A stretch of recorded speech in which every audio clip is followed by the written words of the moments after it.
Estimados amigos, bienvenidos. Faltan segundos para que sean las 10 de la noche, por lo menos de acuerdo a mi reloj. Le damos la bienvenida a todos ustedes a Mentiras Verdaderas en vivo y en directo. Espero que estén muy bien, espero que estén con ganas de sentarse a conversar con nosotros, igual que todas las noches. Estaremos conversando a partir de este preciso instante con el alcalde de Recoleta, arquitecto, sociólogo, candidato presidencial y una de las primeras preferencias en todas las últimas encuestas que se han venido realizando, Daniel Jadwe, que está ya en la línea con nosotros. ¿Cómo está, alcalde? Bienvenido. Muy bien, Eduardo. Un abrazo para usted y para todos y todas que nos están mirando en esta noche. Le cuento que... Sí, le cuento que ya tenemos un hashtag que es Jadwe Responde MB, porque queremos entrar a hablar con usted de actualidad y de las propuestas, ¿no? Ya que abiertamente ha manifestado su interés de iniciar o de hacerse a la carrera presidencial, también de las propuestas, de las cosas que podríamos hablar a futuro. Pero antes, alcalde, me gustaría conversar con usted respecto a lo que ha sido la imagen del día, una imagen muy impactante, la explosión que ocurrió durante la jornada de hoy en Beirut. Ahí estamos viendo algunos de los tantos registros que hay. La verdad es que es de esas imágenes que cuesta creer por la brutalidad de la misma, ¿no, alcalde? Así es, la verdad que estamos todos, yo creo que un poco choqueados, ¿no? Todavía no hay más que una serie de especulaciones dando vuelta. Es una zona tremendamente conflictiva, convulsionada e inestable, y que nos tiene un poco habituados a cosas de este tipo, pero nunca, ni siquiera en la guerra del Líbano, vimos una explosión de esta magnitud, menos en esta zona que es el mismo Beirut, ¿no? La zona portuaria de Beirut. Habitualmente estamos acostumbrados a que el conflicto se dé más al sur, ¿no? Pero esto de que hay un estallido de esta magnitud, además con todas las especulaciones, hay dando vuelta algunos tweets del primer ministro israelí, hay algunas declaraciones oficiales que hablan de un accidente. Todavía no hay mucho que podamos saber, solo manifestar mi solidaridad con el pueblo del Líbano, con su gobierno, y mis condolencias a todos las familiares de las víctimas que se van acercando a los 100 en la medida que avanzan los días. Exactamente, se habla de un centenar. Bueno, ahí la información va a tender a ser confusa durante estas primeras horas. Recordemos que esto ocurrió recién 11 de la mañana, hora chilena, pero la magnitud, al principio se hablaba de 10 muertos, la magnitud de la explosión hacía imposible creer en esa cifra, cantidad de heridos, lo que esto podría ir recabando en los próximos días. De hecho, yo creo que impacta, como muy bien decía usted, alcalde, una zona de conflicto, pero la violencia de la explosión, cómo se ve gráficamente el avance de una explosión, la onda expansiva, lo que genera físicamente en la atmósfera y en la superficie, es brutal. Yo creo que es una constatación más de cuán violenta puede ser la violencia, como decía un profesor mío. Así es, yo espero que a la brevedad se den algunas luces de lo que puede haber acontecido. Al menos en las primeras imágenes uno no ve ningún elemento cayendo, pero efectivamente esto es muy complejo, además en esta zona, y muy complejo por lo que se está viviendo en términos de todos los anuncios de anexión por parte de Israel de los territorios ocupados, la luz verde, la existencia de algunas fuerzas armadas, tanto formales como informales en la zona del sur del Líbano. Es una situación, además con el conflicto de Siria al lado. Aquí estamos a menos de 80 kilómetros de la frontera con Siria, debe ser algo así, no creo que mucho más.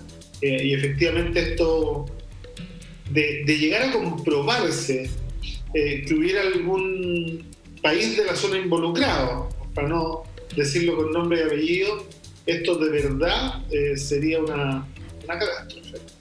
Esto es un tema que a usted, más allá de la responsabilidad política que ejerce acá en nuestro país, esto es un tema que por su sangre también le afecta, le complica y lo mueve, ¿no? Así es. No solo me complica, sino que además me duele de una manera muy particular, porque además tenemos parientes, tenemos en la misma comuna de Recoleta hay una cantidad increíble de descendientes de palestinos, algunos libaneses. A mí la verdad es que esta diferenciación nacionalista del mundo árabe no me hace mucho sentido, porque los países del mundo árabe tienen bastante menos que un siglo, y las familias y los apellidos que uno conoce tienen bastante más que varios siglos, ¿no? Entonces, da lo mismo un poco si esto pasa algunos metros más allá, algunos metros más acá. Es la Nación Árabe en general la que se ve golpeada por esto, y como vuelvo a decirte, genera una incertidumbre tal, ¿no?, que esto podría, a pesar de ser, si es que llegase a ser el caso, un accidente, podría generar una escalada de violencia de condiciones absolutamente impredecibles. Lamentable la imagen del día. Entonces, esto que ocurrió en Beirut, hay cientos de videos. Hoy en día vivimos en una época donde la gente tiene acceso a cámaras en cualquier lugar y hay una gran cantidad de registros brutales de lo que fue la explosión, los minutos antes, los minutos después, que están disponibles en las redes sociales por si usted quisiera volver a verlo. Muchos de ellos, evidentemente, son imposibles de mostrar en televisión. Pero Daniel Jadwe está con nosotros, alcalde de Recoleta, hoy también en esta condición. Yo le había preguntado, alcalde, creo que la última vez le había preguntado, la típica pregunta que se le solía hacer a Daniel Jadwe, si estaba dispuesto a, y siempre decía que en la medida que hubiera un proyecto, como que tiraba un poco la pelota al córner, alcalde. Ahora ya abiertamente ha dicho que está disponible para una campaña presidencial. ¿Qué pasó? ¿Qué cambió? A ver, las condiciones, primero, yo quiero aclararlo, yo hoy día soy alcalde de Recoleta y voy a la reelección en Recoleta, y eso no está en discusión. Y esto es muy importante que la gente lo sepa porque hay un compromiso de darle continuidad al proyecto Recoleta, y lo que ha ido cambiando ha sido precisamente la confirmación del Partido Comunista de que va a llevar un candidato o una candidata, ¿no?, a las elecciones, de que espera, si es que hay más candidatos dentro del bloque en donde estamos hoy día, llegar a primaria, y si no hubiesen candidatos más dentro del bloque, estamos con los progresistas y con la Federación Verde, la Federación Regionalista Verde Social, que encabeza Jaime Mulet, que en estos últimos días ha jugado un papel muy destacado porque es quien presentó el proyecto del retiro del 10%, y por lo tanto se ven los escenarios ya un poco más consolidados en la medida en que ya empieza a haber una decisión de llegar a la elección presidencial, de abrirse a la unidad social y política más amplia, es decir, de invitar a todos aquellos que quieran superar el neoliberalismo como forma de organización a una primaria lo más inclusiva posible, pero ya con una decisión de nuestro bloque, ¿no?, que hoy día ha sido ampliado además en Chile Digno con otras fuerzas que son aquellas que se salieron del Frente Amplio, y además con algunos otros grupos que efectivamente se han ido acercando en el tiempo, lo que va generando efectivamente una fuerza propia que permite pensar en darle continuidad a este trabajo, pero además darle proyección a las transformaciones que Chile viene buscando de la mano de los últimos acontecimientos. Ahora, dicho todo lo anterior y entendiendo que, y lo hemos conversado acá en el programa, que las candidaturas deberían obedecer a un ideario más que al nombre, pero lo cierto es que el nombre de Daniel Jadwe en las encuestas está muy encumbrado, empata o supera a Joaquín Lavín, alcalde de Las Condes, que también había sido durante mucho tiempo una de las preferencias. De hecho, hoy en Hola Chile, ¿no?, en el programa de nuestro canal, se hizo una encuesta y Daniel Jadwe obtuvo un 57,7% de las preferencias. En segundo lugar estuvo Joaquín Lavín con un 30,6% y luego Rodolfo Carter con un 11,6%. Incluso si sumáramos a Lavín y Carter, sumarían 42%, que sería menos de lo que suma Daniel Jadwe solo. Entendiendo eso, que es una encuesta hecha por Twitter con todas las deficiencias metodológicas que quieran, para que no nos digan que desde ya que esto no tiene ninguna validez, pero es una de las medidas de percepción sumada a otras encuestas que sí tienen todas las cortapisas metodológicas necesarias.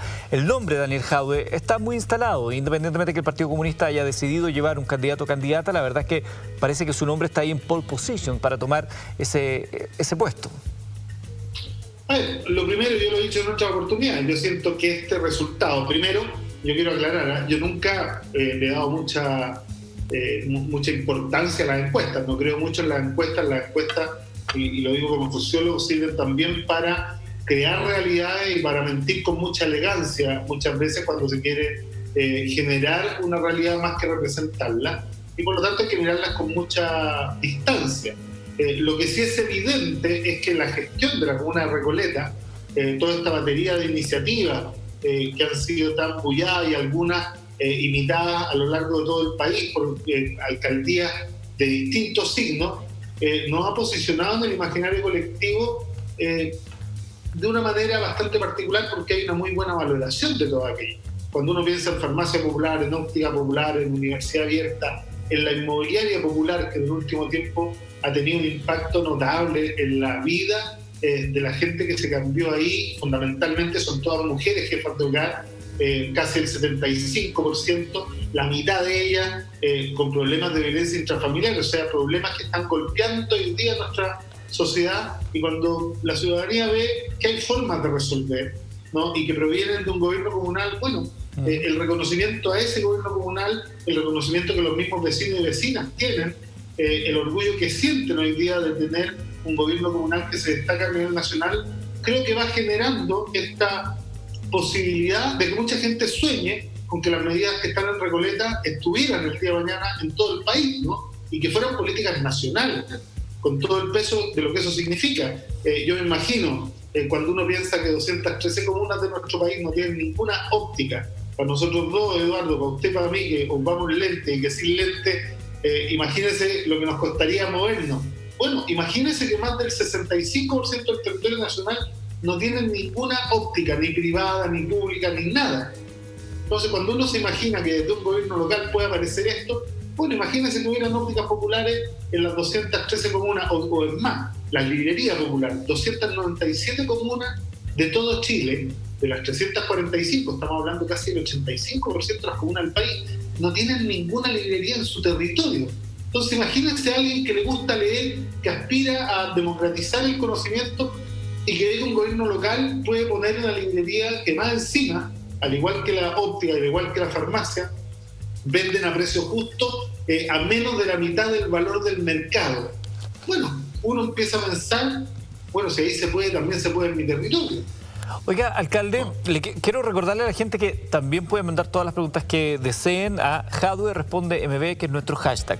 Antes, quiero plantear lo siguiente, que es algo que uno escucha de pronto habitualmente, que tiene que ver con el hecho de que el candidato sea comunista. Yo creo que pocos partidos en Chile cargan con ese peso histórico o nombre. Se habla de gente de derecha, de izquierda, ¿no?, pero los comunistas tienen su nombre y apellido. Antes de preguntarle qué significa ser comunista hoy, en los tiempos que corren, quiero hacer una pausa, un paréntesis, boli, como decíamos cuando jugábamos de chiquitito. Entiendo que usted hoy día estuvo participando en el lanzamiento de un libro vinculado con Jorge González, y también que su figura en particular tuvo mucho que ver con la rehabilitación o el proceso de rehabilitación que está haciendo Jorge González acá cerca de Santiago. Cuéntanos un poquito de esa parte. Mira, la verdad es que en eso, efectivamente, yo no conozco mucho a Jorge, yo lo he visto 2 o 3 veces en mi vida, le tengo un aprecio impresionante, tremendo, pero es como el aprecio y la admiración que le tenemos muchos de mi generación por el rol histórico que ha ido jugando Jorge González desde su surgimiento en la década de los 80, con la voz de los 80, ¿no? Desde su paso después al Pateando Piedras, que fueron discos que primero marcaron época, segundo que posicionaron una forma de ver la política. Y cuando uno mira, por ejemplo, este libro que se acaba de lanzar hoy día, Independencia Cultural, de Emiliano Aguayo, ¿no?, uno ve un Jorge González que tiene una consistencia política, ¿no?, en toda su vida como artista, pero también en su condición humana, que nos identifica a muchos. Y cuando 40 años después, 30 años después, uno ve que 2 millones de personas se juntan y que son las canciones de Jorge González las que se convierten en el himno de un movimiento social que pretende transformar Chile de verdad, bueno, no queda más que hacer todo lo que uno tiene que hacer. Respecto a su tratamiento, la verdad es que a mí no me gustaría hablar. Yo estuve mucho tiempo tratando de efectivamente acercar esta posibilidad y había como un círculo que nos costó vencer, pero lo voy a hablar desde mi perspectiva como alcalde. La terapia hiperbárica es una terapia que tiene una capacidad de restauración, de regeneración, que es notable. ¿no? Que hoy día lamentablemente está a disposición solo de una élite económica que la puede pagar porque es muy cara.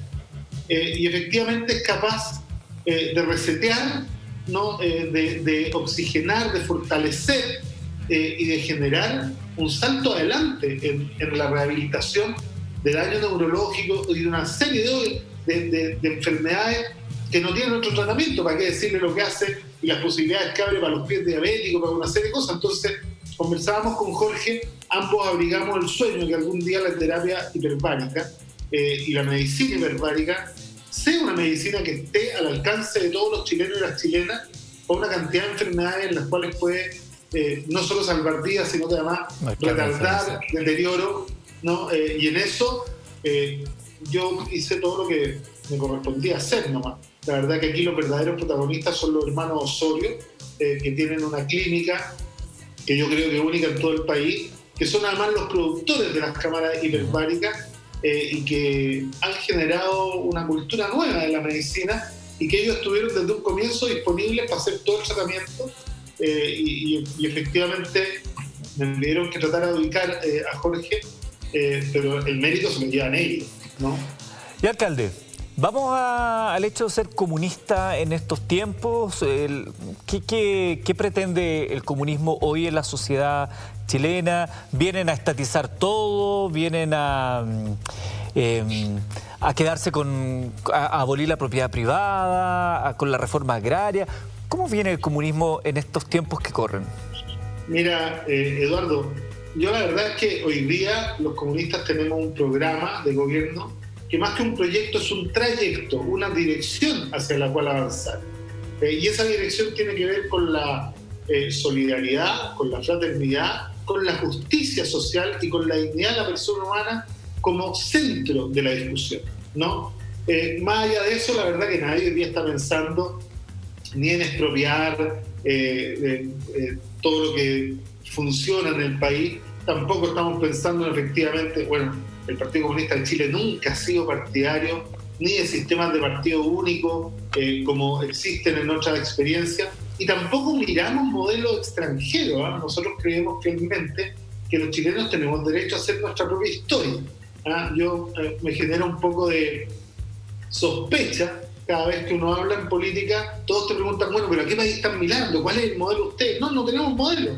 Nosotros queremos cambiar las cosas que los chilenos y las chilenas quieren cambiar, ¿no? O sea, si usted me pregunta, mire, una modificación del sistema de pensiones para convertirlo en un sistema de protección social que asegure la dignidad desde que tú naces hasta que tú mueres, ¿no? Efectivamente, ¿no? Y que te permita ser feliz, ¿no? Es un tema fundamental. Si usted me pregunta si eso es comunista, bueno, es comunista. Hoy día la verdad es que hay mucha gente que está de acuerdo con eso. Si usted me pregunta, por ejemplo, si estamos dispuestos a reconocer constitucionalmente el trabajo doméstico y pagarlo de tal manera de casi eliminar la pobreza en nuestro país, yo le digo sí, eso es parte de nuestro programa, porque creemos que el trabajo doméstico no puede seguir siendo algo que dentro de la casa propia vale 0 y fuera de la casa propia vale 400 lucas. Si usted me pregunta si efectivamente los comunistas creemos en el Estado plurinacional e intercultural, de tal manera de entrar a resolver de una vez y para siempre, ¿no?, la cuestión mapuche, porque ya no podemos seguir reproduciendo a nuestras primeras naciones. Entonces es tan absurdo que uno le pregunta a la gente, bueno, ¿ustedes quieren seguir como están? Y al parecer hoy día hay una mayoría significativa que dice que no quiere seguir en esto. ¿Alcalde? ¿Y sabe lo que más me llama la atención y lo que me provoca algo de, a veces, risa? Es que todos estos prejuicios y todas estas caricaturas llevan a hacerse la siguiente pregunta. En nuestro país un estafador de bancos puede ser candidato, puede ser presidente y a nadie le llama la atención. Alguien que fue parte de una dictadura militar puede ser ministro del Interior, alguien que estuvo ligado a Colonia Dignidad puede ser ministro del Interior, puede ser candidato también, y a nadie le preocupa. Alguien que además fue torturador, ¿no?, o dictador, y que fue miembro de una dictadura. Alguien que ha tenido que devolver plata para no irse a la cárcel. Pueden ser todos candidatos, menos los comunistas. Es como raro. Ahí, ¿no? ahí probablemente... Y se dicen todas estas frases, sí. Y se dicen todas estas frases medias especiales. Chile no está preparado, dicen. No, del Chile nunca estamos preparados para nada, pero alguien podría agregar, bueno, y el presidente del Partido Comunista estuvo involucrado en un atentado que terminó con muertos y sin embargo es diputado, como que se empiezan a igualar y empatar los argumentos, al final quedamos en nada. Yo me quiero quedar con el tema de fondo. Hay una diferencia fundamental. ¿Cuál sería esa diferencia? El derecho a la autodefensa es un derecho consagrado universalmente como un derecho humano. ¿Y sabe qué? En ese tiempo donde mi presidente se involucró en un atentado, a los comunistas, ese caballero al cual le hicieron el atentado, nos estaba yendo a buscar a las casas de nosotros para masacrarnos, para hacernos desaparecer, para inventar enfrentamientos. Entonces, yo sé que el sueño de muchos, sobre todo en la extrema derecha, es que cuando alguien quiere matar a los comunistas nos dejemos asesinar así impunemente y que más encima lo hagamos con una sonrisa y lo aplaudamos, pero no. La verdad es que el derecho universal ha avanzado bastante en eso. El derecho internacional además reconoce el derecho a la legítima defensa. ¿Y sabe qué? Somos el único partido que nunca ha estado por la tesis de la llegada al poder por la vía armada.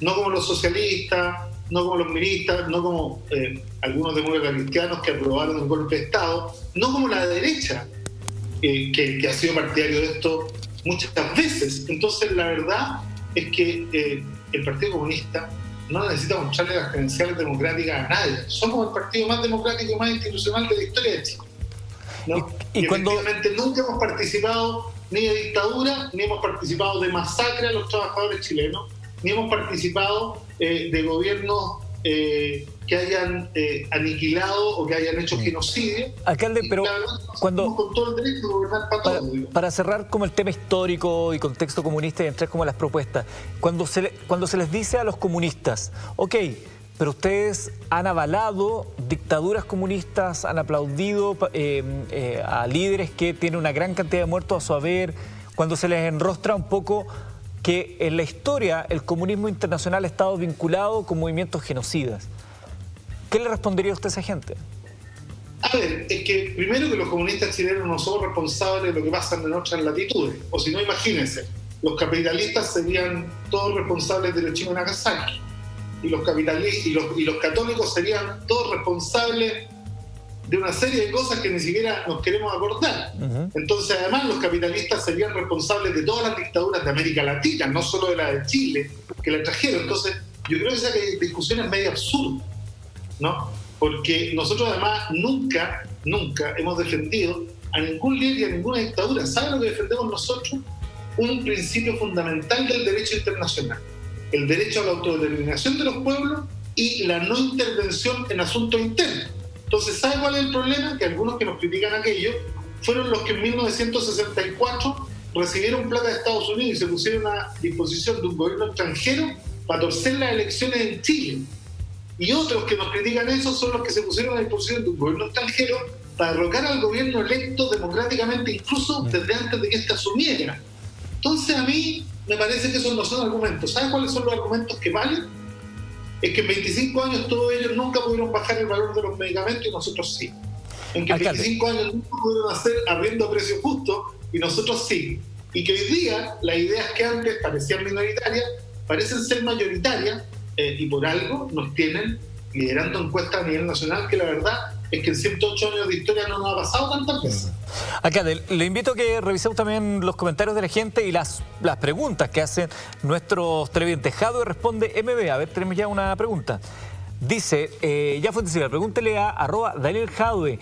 Él está dispuesto a pactar desde la DC al Frente Amplio. Y segundo, ya que su imagen se caricaturiza como radical, casi antiestado, ¿qué puede decirle al electorado más de centro conservador para conseguir que se sume a su candidatura? Nos dice Lalo Sandoval. Lo primero es que los comunistas hemos dicho que estamos dispuestos a la unidad social y política más amplia para transformar Chile.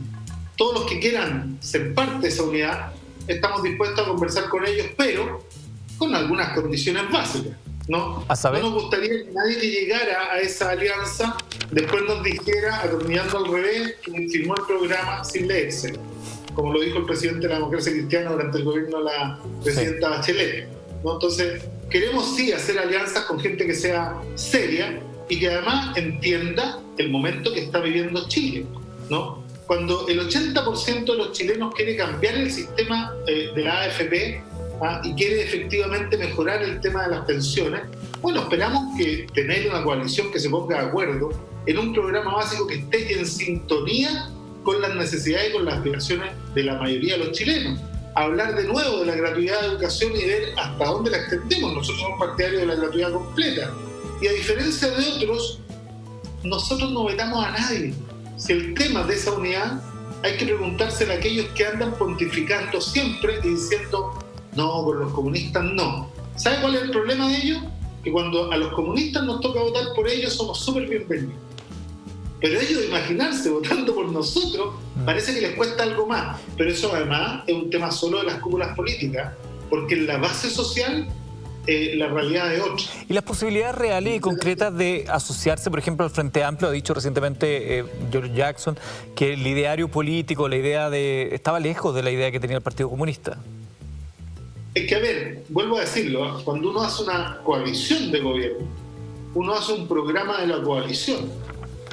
Si hacemos una coalición de gobierno, el programa que tiene que surgir es un programa pactado entre todas las fuerzas, no el programa del PC. Y nosotros estamos disponibles a aquello, pero vuelvo a decirlo con fuerzas que se comprometan de verdad a impulsar un programa y no a tratar de retardarlo, ¿no? Por ejemplo, recuperación de los recursos naturales o reconocimiento constitucional a nuestras primeras naciones, con cupos protegidos, no solo en el Parlamento, en los gobiernos regionales, en los gobiernos locales, ¿no? En donde los porcentajes de presencia de nuestras primeras naciones así lo digan, con la posibilidad además de establecer un Estado plurinacional, con un sistema judicial que en algunos casos específicos y en algunos tipos de conflictos de interés les permita resolverlo bajo sus cosmovisiones y no sobre la nuestra. Alcalde, quizás con un padrón diferenciado. Espéreme un segundo, porque no quiero interrumpirlo, entonces quiero que abordemos el tema de la Araucanía con detención más adelante. Yo tengo una lista de temas que quiero compartir con usted, que es parte de lo que la gente también nos proponía que le fuéramos planteando. El primero de ellos, impuesto a los súper ricos. El empresario Andrónico Luksic se mostró abierto a la discusión. Esta iniciativa propone crear un impuesto de 2,5% por una sola vez para las fortunas por sobre los 20 millones de dólares. No estamos ahí ninguno de los dos, ¿no? Sobre los 20 millones de dólares, yo lo voy a contar exactamente. Con el retiro del 10% no llegamos a la cifra ninguno de los dos, ¿no? Mire, solo sobre los 20 millones de dólares, solo hay 1.835 personas que se verían afectadas. 1.835 personas. Bueno, en todo Chile. Ustedes... Solo hay 1.835 personas que tienen una fortuna de más de 20 millones de dólares. Son súper ricos. 1.835 personas. Súper ricos. Son súper ricos. Como el chiste de Álvaro Sales, que se saluda, se pasa la lengua. Yo soy partidario, y el Partido Comunista es partidario de un impuesto diferenciado por tramo, ¿no? Pero que sea permanente, ¿eh? Porque permanente, no único. Permanente, no único. Una sola vez. No, por supuesto. Y no un impuesto expropiatorio, ¿eh? Porque lo que cobra de impuesto hace que el patrimonio siempre crezca mucho más de lo que se cobra de impuesto, por lo tanto no es expropiatorio. Lo que entre comillas se cobra, ¿no? Es un impuesto a la renta que genera el patrimonio año a año. ¿Y eso no tributa actualmente? No tributa. Porque una de las críticas que se hacen es que se estaría obligando a estas 1.835 personas a pagar sobre algo que ya habría pagado algún impuesto, o sea, doble tributación. No tributa. No, el patrimonio en nuestro país no ha tributado nunca. ¿Pero las ganancias que obtiene ese patrimonio? O sea, es que eso es impuesto a las empresas, aquí estamos hablando de impuesto a las personas, al patrimonio. También han dicho... Mire, la diferencia está en que si usted sube el impuesto a las empresas, dificulta muchas cosas que tienen que ver con la producción. Claro. En cambio, el impuesto al patrimonio, yo quiero decirlo, o sea, aquí hay, miren lo que les voy a decir, 18.000 personas que ganan más de 2.000 millones de pesos mensuales. 18.000 personas que ganan, perdón, ¿cuánto? No estoy seguro en la cifra, es probable que me acuerde, pero son muy pocas personas, pero que ganan más de 2.000 millones de pesos mensuales. 2.000 millones de pesos mensuales. Mensuales, sí. No recuerdo bien la cifra, pero ¿usted cree que se le puede pedir una contribución mayor a ellos? O sea, se supone que por impuestos ya deberían estar pagando bastante, ¿no? 40%. Sobre 5 millones, sobre $1 millón tenemos 23.982 personas. Sobre 5 millones de dólares tenemos 9.164 personas. Sobre 10 millones tenemos 4.017 personas. Y sobre 22 millones tenemos 1.572 personas. Y sobre 100 millones de dólares, patrimonio mayor a 100 millones de dólares, tenemos a 263 personas. Todo este pequeño grupo de chilenos y chilenas hacen un patrimonio total actualizado de 287.255 millones de dólares. Ahora, déjeme ponerme en el lado del abogado del diablo. Cuando uno lo escucha y uno dice, bueno, ¿sería un castigo por haber hecho buenos negocios y haber generado riqueza? ¿Es desde esa perspectiva? No, ningún castigo. Mire, yo lamentablemente no he visto en Chile de estos supermillonarios que firmaron los 83, que firmaron la carta rogándole a los estados que les cobraran más impuestos. ¿Sabe por qué? Porque el impuesto a los súper ricos, a ninguno de los que se les cobra, la propuesta nuestra es que se cobre sobre los 5 millones de dólares, de un 0,5 a un 1, a un 1,5, un 2 y a un 2,5, a los que tienen sobre 100, el 2,5, ¿no? Ninguno de ellos con este impuesto perdería ni un ápice de su nivel de vida. Nada. No tendrían que comer menos, no tendrían que comprarse menos autos, no tendrían que comprarse menos propiedades. No, porque estamos cobrando sobre la renta que genera el patrimonio. Ahora, pero ¿sabe lo que nos permitiría hacer eso? Por ejemplo, pagarle un salario a las mujeres jefas de hogar, que son trabajadoras domésticas intradomiciliarias, que les permitiera a todas salir de la pobreza. Permítame un segundo, alcalde. Porque tengo que hacer la pausa. Porque tenemos que saludar a nuestros auspiciadores. Vamos a hablar de las críticas que hay sobre este proyecto, de qué manera se pueden abordar esas distintas miradas. También tengo algunos tweets que quisiera ver con usted. Hacemos la pausa y luego lo respondemos. Dice Rubén López, dice, estimado Daniel Jadwe responde, dice nuestro hashtag, ¿cómo resolvería su gobierno la situación de la Araucanía? Tema que vamos a abordar más adelante, Rubén, no te apures. Robin Hood, mira, que estamos llegando. De ser presidente, ¿realizaría una segunda nacionalización del cobre y recursos naturales del país? Se la vamos a preguntar, estimado amigo. Y Danilo dice, ¿dejaría como ley que un funcionario público que es descubierto cometiendo un ilícito sea castigado con pena de cárcel y que nunca más puede ejercer un cargo público o lo mandaría a clases de ética? Y el último que vamos a revisar, que luego los va a responder el alcalde, dice, buenas noches, don Daniel. ¿Por qué modelo económico reemplazaría el actual neoliberal? Ya con esto tenemos harto, ¿eh? Hacemos una pausa. El alcalde de Recoleta, Daniel Jadwe, lo ve usted en imágenes. Hacemos la pausa y regresamos en vivo en Mentiras Verdaderas.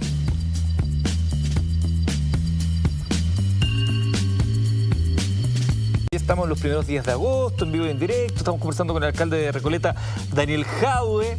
Estamos hablando de actualidad, estamos hablando de propuestas y estamos hablando también de las preguntas que la gente nos plantea a través de las redes sociales, alcalde, con nuestro hashtag que es Jadwe Responde MB.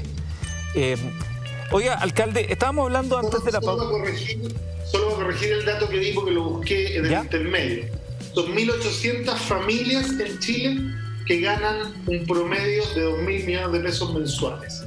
Un estudio de la Fundación Sol, que lo pueden encontrar en internet en fundacionsol.cl. 2.800 familias ganan mensualmente. 1.800 familias que ganan 2.000 millones de pesos mensuales. 2.000 millones de pesos mensuales. Per cápita promedio de 576 millones mensuales. Yo creo que a ellos les podemos pedir un pequeño aporte adicional. Buen billete, ¿eh? Respecto al impuesto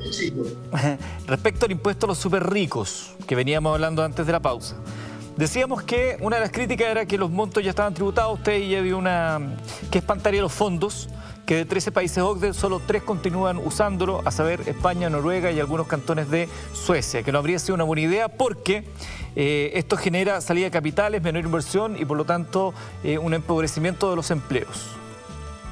Sí, es que hay un tema que es distinto, porque quizá este impuesto a los súper ricos no sea necesario en donde las tasas son cercanas al 36% real, ¿no?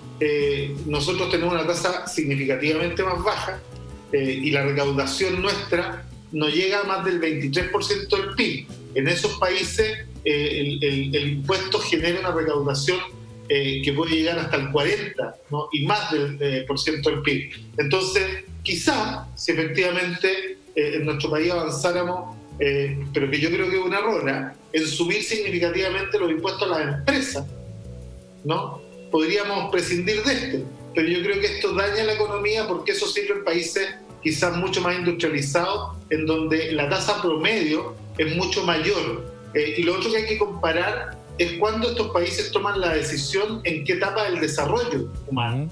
Porque efectivamente, cuando ellos tenían el ingreso per cápita real que nosotros tenemos hoy día, tenían incluso más impuestos que los que tienen ahora, ¿no? Entonces, una pregunta que tiene que hacerse es, ¿cuál es el país que queremos construir? Y después, ¿cómo lo financiamos? Y no partir al revés. Y yo creo que en nuestro país, si queremos dar el salto hacia adelante, necesitamos recursos para que el país invierta en investigación más desarrollo, para reformar el sistema de salud, ¿no? Para fortalecer a los gobiernos locales, para hacer efectivamente reparación a nuestras primeras naciones con un programa de compra de tierras que yo quiero ahí hacer un comentario. En este gobierno nos ha comprado un predio adicional a todos los que se compraron el gobierno pasado, que fue el gobierno que más ha comprado tierras para devolverle a nuestras primeras naciones. Entonces, yo creo que ahí quien quiere tener un país con paz social, con justicia social, tiene que entender que tenemos que avanzar hacia una desintegración total para que efectivamente todos paguen los impuestos que hay que pagar, ¿no? Y además, por supuesto, y esto, para que todos lo entiendan, hay que también fiscalizar el buen uso de los recursos públicos y aumentar la eficiencia y la eficacia del Estado para que no se gasten plata dos veces. Por ejemplo, yo soy partidario, y en el programa nuestro está, lo vuelvo a plantear, el tema de la renta del trabajo doméstico. Ningún economista serio te podría decir por qué el trabajo doméstico fuera de la casa vale 400 lucas y dentro de la casa vale 0. ¿A igual pega, igual paga? Bueno, yo creo que hay que reconocer ese trabajo y el trabajo de los cuidadores. ¿Sabes qué nos permitiría eso? Bajar una cantidad enorme, ¿no?, de plata en dispositivos logísticos para lograr que una serie de transferencias que hoy día hace el Estado en la manera de subsidio lleguen a las personas. ¿Y eso? Entonces ahí uno puede empezar a equilibrar. ¿Y eso se financia vía impuestos? Vía estos impuestos que hablábamos antes. Eso lo que genera es un círculo virtuoso porque va a aumentar la demanda agregada del país. Tendrías mucho más consumo y consumo además en el ámbito de la pequeña y mediana empresa, que son las que abastecen habitualmente a las familias chilenas. Ahí el argumento contrario suele decir, si aumentan en demasía los impuestos a los que generan el trabajo, esto se va a ver afectado necesariamente en los trabajadores, porque va a ser más caro contratar, va a ser más caro despedir, va a ser más caro. ¿Cómo entonces se podría equilibrar esa supuesta merma? Usted acaba de dar la respuesta que yo le di hace 5 minutos. Por eso que somos partidarios del impuesto a los súper ricos y de no seguir subiendo el impuesto a la empresa, ¿no? Quizá haya que hacer un impuesto diferenciado donde uno podría partir en las microempresas con un impuesto tasa cero. Y en la medida que vas creciendo en el tamaño de la empresa, como lo tienen algunos países, tienen efectivamente franjas de impuestos de acuerdo a los tamaños de venta y los tamaños de la empresa. Y uno ahí puede pensar en un impuesto diferenciado, pero que además permita recaudar más. Aquí hay una cosa que tenemos que tener clara conciencia en nuestro país. Nosotros necesitamos recaudar más dinero y como ingresos permanentes si es que queremos resolver los problemas que Chile tiene. Si alguien pretende resolver los problemas que Chile tiene y que llevaron a lo que pasó el 18 de octubre, que han generado una indignación y un malestar, si alguien pretende igualar la cancha, si alguien pretende terminar con la injusticia y con la inequidad, vamos a tener que recaudar más fondos, porque si no, estamos hablando de magia y la magia no funciona. Alcalde, usted habla de la eficiencia en el gasto de cada uno de los pesos que nosotros los contribuyentes ponemos al Estado. Esto lo tomó también el ministro de Hacienda recientemente. También ha hablado de cómo nosotros le decimos a los contribuyentes, a los ciudadanos, qué se hace con la plata de ustedes. ¿Estarían dispuestos eventualmente en un gobierno dirigido por usted en hacer una reformulación del aparato estatal si es que eso implica la salida de funcionarios que podría llegar a ser masiva, producto de operadores políticos, gente que está en el aparato estatal y que no cumple una función específica? Mire, yo la verdad es que estoy de acuerdo con que salgan todos los operadores políticos que hoy día están contratados por cientos y por miles y por muchos sueldos bastante grandes, pero no me atrevería a decirle anticipadamente que sobran funcionarios públicos. Los funcionarios públicos de trayectoria hacen un trabajo indispensable, ¿no? Y efectivamente yo creo que aquí uno puede reformar el Estado, porque además necesitamos más Estado, ¿eh? Cuando uno construye, por ejemplo, 20 hospitales nuevos, usted va a necesitar más funcionarios públicos para que operen los hospitales, porque si no, efectivamente no podemos crecer. Y si uno quiere, por ejemplo, hacer escuelas abiertas y farmacias populares a lo largo de todo Chile, uno necesita más funcionarios públicos, ¿no? Porque no se van a atender solos. Y si uno quiere, por ejemplo, pensar en una serie de cosas que el país necesita, mire, le voy a dar un ejemplo que no es para nosotros, ¿no? Siempre reclaman que los problemas en la aduana dificultan los trabajos. Hay problemas de que hay falta de fiscalización del Estado para el cumplimiento de las normas. Hay falta de funcionarios públicos, por ejemplo, en las policías. O sea, a ver, ¿quieren resolver los problemas? Bueno, para resolver los problemas va a tener que tener más Estado. Por lo tanto, quizá eliminando operadores políticos, pero sin necesariamente hacer una gran reducción de funcionarios públicos, uno los puede distribuir en tareas que sean mucho más eficientes y eficaces, pero además con un proceso de ir profesionalizando las plantas del Estado. ¿Por qué? Porque las plantas del Estado fueron diseñadas en 1980, ¿no? Cuando todavía las nuevas tecnologías no habían avanzado tanto, cuando las contabilidades se hacían a mano, y por lo tanto y muchas cosas se hacían solo en papel, y por lo tanto son plantas que están sobredimensionadas en la parte de los auxiliares y de lo administrativo, y con muy poco profesional. Yo creo que hay que ir capacitando a los funcionarios públicos de tal manera de que se vayan profesionalizando y mejorando las condiciones de trabajo para avanzar hacia un Estado más eficaz y eficiente. Vamos avanzando con los temas.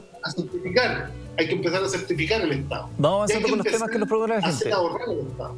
Perdón. Vamos avanzando con los temas que nos propone la gente. Por ejemplo, el plan clase media, que está tan en boca por estos días, se aprobó el retiro del 10%. Epa, ¿qué pasó? El que movió la cara con cara de chus. Es que es terrible que el plan clase media haya llegado después del 10%. Sí, claro. Y está llegando con polémica porque mucha gente reclama que optan a y que no, y que es confusa la forma en la cual se está midiendo esto, que saturaron la página de impuestos internos, que es una página que además tiene otras necesidades. ¿Por qué cree usted, alcalde, así en breve, ¿no? Porque podríamos estar mucho rato hablando al respecto, ¿por qué cree usted que la idea de este rescate de fondo del 10%, que significaba rascarnos con nuestras propias uñas finalmente, caló tan profundo en la población? Por dos elementos esenciales. Primero, porque la población tiene una convicción, son dos convicciones, no dos elementos. La primera convicción: con o sin retiro del 10%, las pensiones van a seguir siendo igual de miserables, bajo este modelo, ¿no? Y por lo tanto, ante un gobierno que no llega, que llega tarde y que llega mal y que llega siempre con letras chicas, la gente necesitaba hoy día salvar la situación que tiene, ¿no? Y lo segundo es que estamos en un proceso constituyente que está en marcha, que además es un proceso de facto. O sea, la gente logra, a través del empoderamiento que ha tenido el movimiento social, ¿no?, cambiar votos en el Congreso, porque la gente empieza a mirar de que los mismos porcentajes de apoyo que determinadas medidas tienen en la sociedad debieran verse reflejados en una democracia representativa. Entonces, ¿qué piensa la gente? Que después de terminado el proceso constitucional, lo más probable es que las AFP desaparezcan o queden en un segundo plano, quizás no desaparezcan, pero no sean la parte fundamental del sistema de protección social. Entonces, con estas dos convicciones, lo único que quedaba era retirar el 10%, porque además era la única forma de salvar la economía del país. ¿Sabes por qué? Mira, solo un dato. El acuerdo que firmó el gobierno con una parte de la oposición contemplaba 12.000 millones de dólares para 18 meses, ¿se acuerdan, no? Sí, claro. ¿Sí? Bueno, aquí hay 20.000 millones de dólares que van a llegar en menos de un mes y medio a la economía, a fortalecer la demanda agregada, y que por lo tanto que van a generar un crecimiento y una mejora en las expectativas en los meses que vienen, gracias a una inversión que hicieron los trabajadores y las trabajadoras de Chile, porque el Estado no estuvo disponible para hacerlo. ¿Qué haría usted con la AFP de ser no alcalde, ser presidente de la República? Las dejaría como, o sea, el programa nuestro, no yo, el programa del conglomerado, sí, claro, que hemos ido conversando, es dejarlas como un sistema complementario para aquellos que tengan recursos más allá del sistema de protección social, que debe ser un sistema básico de reparto, ¿no?, con solidaridad intergeneracional e intrageneracional, y que asegure a todas las personas, a todos los seres humanos, una renta básica igual o superior al ingreso mínimo que esté garantizado. El fin de semana, creo que era Daniel Matamala que ponía el siguiente punto, que decía que para la izquierda tradicional chilena, este triunfo del 10% del rescate había sido, lo voy a decir con mis palabras, ¿no?, como un balazo en el pie, porque finalmente la gente había adquirido más conciencia que ese dinero les pertenecía. Y si el 10% era mío, el 90% también.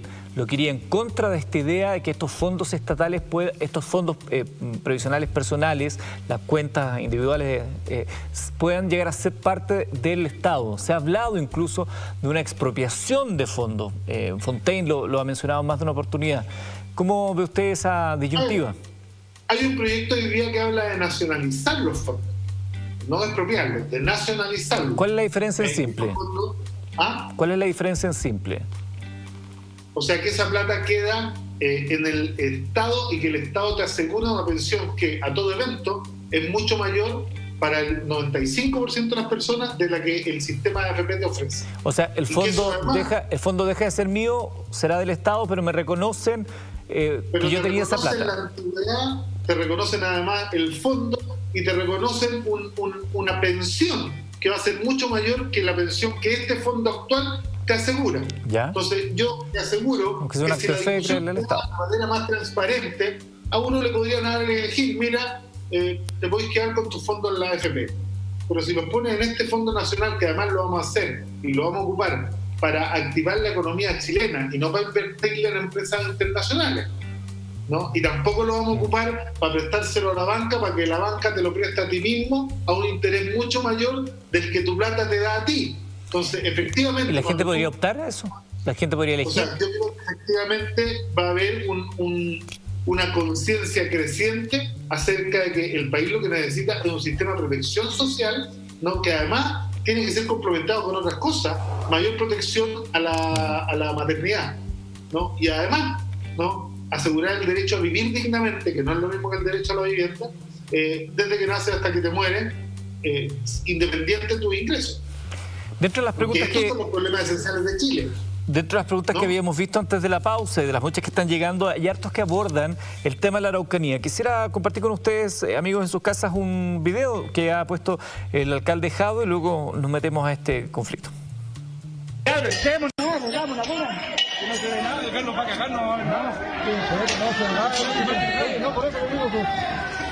que hacer como Quintano y después salir, porque se me van a pagar la weá. Se me van a pagar.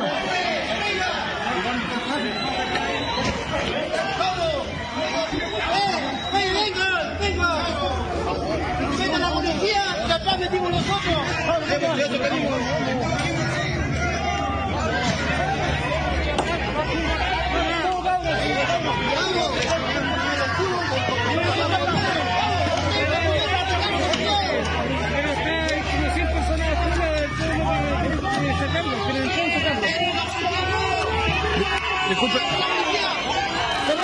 Bueno, alcalde, usted ha dicho que esto es gravísimo porque habría un acuerdo entre Carabineros y la ciudadanía para ir a atacar a aquellos que habían tomado... ¿Me escucha ahora? A ver, por ahí, alcalde, ¿me escucha? ¿No me está escuchando? Ahí sí. Que este video que usted colgó en las redes sociales, su denuncia era que era impresentable, que Carabineros con los ciudadanos se hayan puesto de acuerdo para ir a sacar a aquellos que se habían tomado la alcaldía y que esto era inaceptable. ¿Cuál es el fondo detrás de todo esto?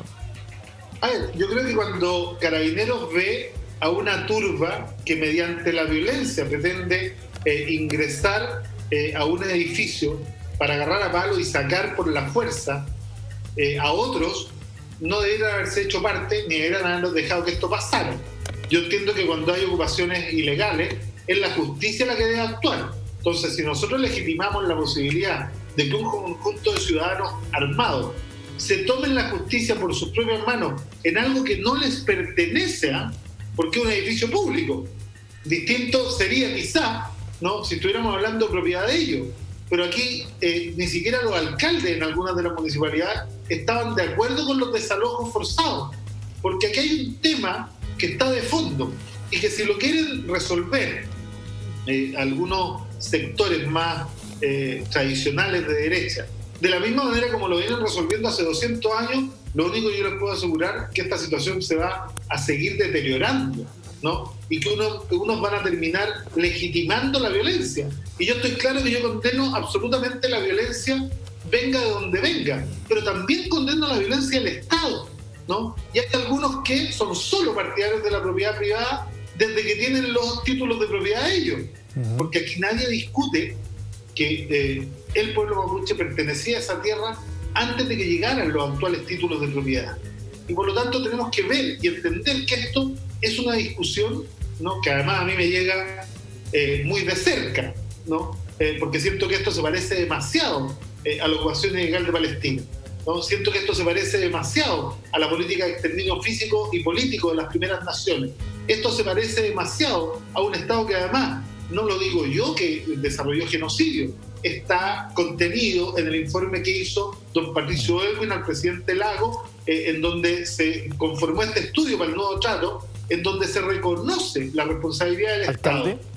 Entonces, si hemos reconocido la responsabilidad del Estado en la cuestión mapuche y reconocemos la deuda histórica, bueno, yo creo que vamos a tener que empezar a actuar de otra manera, porque si alguien pretende, además, con el desprestigio que tiene el Estado en la zona, con la operación Huracán, con todos los montajes que conocemos, con el caso Cachillanca, con todos los asesinatos que quedan impunes, ¿no? O sea, yo créame que le quiero plantear que nosotros tenemos que avanzar imaginando un país distinto al que hemos construido hasta el día de hoy. Alcalde, hoy día harta gente, a propósito de las redes sociales, ¿no?, de las preguntas que nos van planteando. Ayer tuvimos a Pedro Cayuqueo acá en el programa. Yo le planteaba si él consideraba que el movimiento reivindicatorio mapuche había sido infiltrado o no por grupos violentistas extranjeros. Le preguntaba derechamente si él consideraba que había terrorismo en la Araucanía. Algunos argumentaban a través de las redes sociales, bueno, Cayuqueo dice que no hay terrorismo, entonces ¿qué sería lo que sucedió con los Luxinger Macay, por ejemplo, u otros casos similares, o las muertes que se han conocido durante las últimas horas? Otros dicen, ¿por qué se considera ya la sola visita de una autoridad del Estado, como es el ministro del Interior, una provocación? Y otros plantean por qué los representantes mapuches que hoy día marchaban decían, nosotros no le pedimos permiso para marchar al Estado, porque nosotros somos independientes.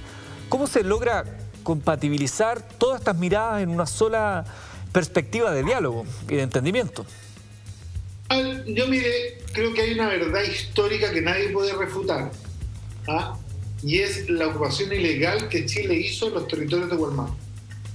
Si alguien quiere partir discutiendo eso, bueno, la verdad es que no vamos a poder llegar a un buen puerto. Yo creo que todas las versiones tienen algo de cierto, pero también algo de falso. ¿Pero es una provocación que vaya el ministro del Interior? ¿Ah? ¿Es una provocación que vaya el ministro del Interior a la zona? No, es una provocación que el ministro vaya y que diga que en la cuestión mapuche no hay ningún preso político. Yo creo que en la historia han habido presos políticos mapuches, ¿no? Que él diga que no hay ningún preso político y que esto es solo un tema policial, la verdad es que no entender nada. ¿Hoy hay presos políticos mapuches? ¿Ah? ¿Hoy hay presos políticos mapuches? ¿Celestino Córdoba sería un preso político? ¿Usted sabe cuál es la discusión de fondo sobre Celestino Córdoba? ¿Usted sabe que la huelga de hambre de Celestino Córdoba no es para pedir su libertad? No tiene nada que ver con la conmutación de la pena. La huelga de hambre de Celestino Córdoba es para que se dé cumplimiento al Tratado 169 de la OIT, que dice que incluso con pena a cadena perpetua, usted le tiene que permitir al prisionero cumplir con los ritos de su fe. Y lo que estaba pidiendo Celestino Córdoba es que se le dejara visitar su regue para renovar su fe, para seguir en cautiverio. Entonces la verdad que ahí hay una falta de sutileza política y de entender la dimensión del conflicto. Ahora, pero eso no es la justicia. ¿No es la justicia? ¿Qué puede hacer el ministro del Interior? ¿Eso no corresponde a la justicia, a otro poder del Estado? Bueno, el ministro del Interior es el que de una u otra manera es responsable sobre cómo funciona el sistema judicial en nuestro país. Pero además son poderes independientes, alcalde. Eduardo, hay un tema.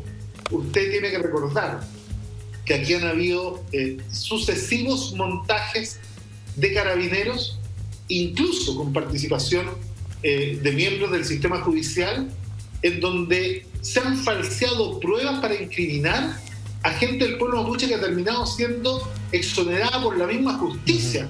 Entonces, cuando el Estado no se hace responsable de los mismos errores que el Estado ha cometido, la verdad es que estamos en el peor de los mundos. Alcalde, o sea, además, ¿y cuál sería la propuesta de su gobierno para avanzar en una solución al conflicto? Porque yo lo decía ayer acá en el comienzo del programa, no podemos pretender que la Araucanía lleve bellezas naturales, volcanes, lagos y conflictos. No, pues tenemos que hacernos cargo de una vez por todas esto, pero hacernos cargo no por decreto, no decir, no, ahora firmo el decreto, proyecto de ley, paz en la Araucanía y se acabó.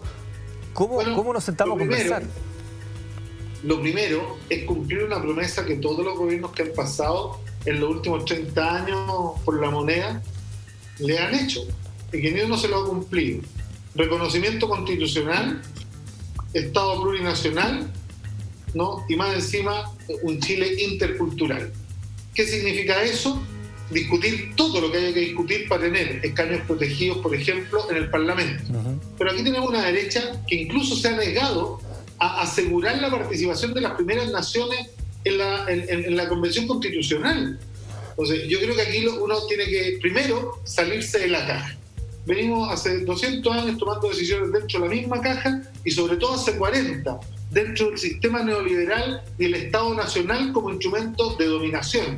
Bueno, hay que salirse de esa caja y hay que avanzar hacia el reconocimiento constitucional, hacia el Estado plurinacional, hacia el Estado intercultural. Por ejemplo, ¿usted considera que es legítimo que el mapudungún solo se entregue en la región del Gualmapu, de la Araucanía, ¿no? En los colegios que tengan más de un 20% de estudiantes mapuches? La verdad es que si quisiéramos construir un Estado multicultural, nosotros en Recoleta tenemos mapudungún en casi todos nuestros colegios, independiente del porcentaje, porque usted no solo le está asegurando a los miembros de la etnia mapuche que puedan reproducir su cultura, está metiendo la cultura mapuche en el ADN de la nación, ¿no? Entonces hay una serie de cosas que cambiar. Sistemas judiciales que sean complementarios, como se hace en Canadá, ¿no? En donde una parte de los conflictos que tienen las comunidades mapuches se resuelven bajo sus propias cosmovisiones y no bajo las cosmovisiones nuestras, ¿no? Entonces hay que avanzar hacia un país que definitivamente reconozca sus primeras naciones y reconozca la diferencia cultural como una fuente de riqueza, ¿no? Si insisten en querer chilenizar al pueblo mapuche, nos vamos a encontrar con una frontera absolutamente infranqueable. De hecho, yo siempre he sido partidario de la solución del Estado plurinacional acá en Palestina y en otras realidades en donde estos conflictos se alargan ya por cientos de años. Estamos hablando con el alcalde de Recoleta, Daniel Jadwe, respecto a las preguntas que ustedes también nos van planteando. Estamos hablando del conflicto mapuche, de lo que está sucediendo en la región de la Araucanía, un lugar donde la violencia ha estado presente durante mucho tiempo y que en las últimas horas lamentablemente ha recrudecido. Yo le planteaba, alcalde, algo que también nuestros televidentes a través del hashtag Jadwe Responde MB plantean. ¿Es razonable que autoridades o que ciertas personalidades mapuches no reconozcan la autoridad del gobierno central, con comillas, nosotros no tenemos que pedir permiso para marchar? El problema es que el Estado Nacional no lo reconoce a ellos. No lo reconoce, no reconoce sus ritos, no reconoce su cultura, no reconoce la propiedad que tienen o más bien la pertenencia, porque ellos no creen en la propiedad privada de la tierra, en su cosmovisión ancestral, pero ellos pertenecen a la tierra. Entonces, cuando el Estado no reconoce, ¿no? Y vende de manera ilegítima, ¿no? Con títulos falsos y hace una apropiación ilegal sistemática durante decenas de años, ¿no? Uno dice, bueno, a ver, ¿el tema es para nosotros, no? No, yo creo que aquí el reconocimiento, si no es mutuo, no va a funcionar. Entonces, yo lo que recomiendo a todas las autoridades, a todos los que quieran jugar algún rol, es que se salgan de la caja y que avancemos, porque Einstein lo decía clarito: si uno sigue haciendo lo mismo, lo más probable es que siga teniendo los mismos resultados, ¿no? y por lo tanto vamos a tener que aprender a hacer cosas distintas. Yo aquí quiero hacer un reconocimiento a la propuesta que hizo antes de salir de la intendencia el ex intendente Huenchumilla, cuando era Huenchumilla, actual senador, ¿no? En donde hablaba del desarrollo preferido, en donde hablaba de niveles de autonomía, en donde hablaba de reconocimiento constitucional. Entonces, hay muchas fórmulas y hay muchos países que nos pueden dar cátedra de esto. Pero para eso hay que tomar una decisión, y que Chile no la ha tomado. Reconocimiento constitucional y Estado plurinacional. De ahí para adelante podemos resolver todo. Canalicemos preguntas de la gente a través del hashtag Jado Responde MB. Usted también tiene derecho a opinar acá, Mentiras Verdaderas. Dice, Margarita dice, ¿cuál es su proyecto para que los niños no sigan siendo abusados en el Sename? Y ella agrega el hashtag Yo estoy con Jade.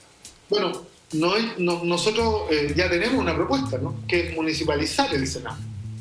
Nosotros estamos inaugurando en 1 o en 2 semanas más un hogar del Sename municipal de Recoleta, en donde con la misma plata que el Estado le entrega a los hogares colaboradores, nosotros vamos a poner a disposición de los niños no solo la casa en donde van a dormir, sino que los 19 escuelas y liceos, los 7 centros deportivos de la comuna, el centro cultural, ¿no? Vamos a poner efectivamente las 19 ramas deportivas a disposición, los 5 consultorios que tenemos, y por lo tanto vamos a tomar una decisión que tampoco el Estado chileno ha tomado hasta el día de hoy: convertir a los niños que están bajo protección del Estado en sujetos reales de protección.